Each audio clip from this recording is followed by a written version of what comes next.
Hi అందరికీ welcome to Surya kitchen. నేను మీ సూర్య. ఈరోజు నేను కరకరలాడే కొత్తిమీర పకోడీ మరి ఇది ఎలా చేయాలో చేసి చూపించేస్తున్నాను, చూసి ట్రై చేసేయండి. చాలా టేస్టీగా ఉంటుంది.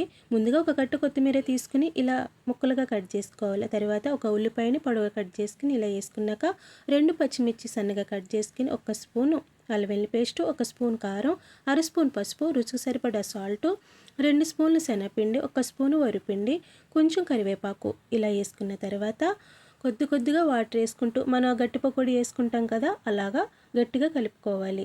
వాటర్ ఎక్కువ వేసుకోకండి, కొద్దిగా వేసుకుని, ఎందుకంటే కొత్తిమీరలో వాటర్ కూడా ఉంటుంది కదా కొద్దిగా, అందుకనేసి చూడండి ఇలా కలుపుకోవాలన్నమాట. ఇలా కలుపుకున్న తర్వాత స్టవ్ వెలిగించుకుని ప్యానం పెట్టుకునేక మనం పకోడీ ములిగేలాగా ఆయిల్ వేసుకోవాలి. ఇలా వేసుకున్న తర్వాత బాగా వేడెక్కాక చూడండి ఇలా వేసుకుని బాగా కలర్ వచ్చే వరకు ఫ్రై చేసుకోవాలి.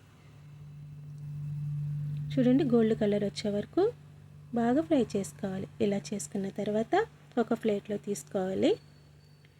చూడండి కరకరలాడే కొత్తిమీర పకోడీ రెడీ అయిపోయింది.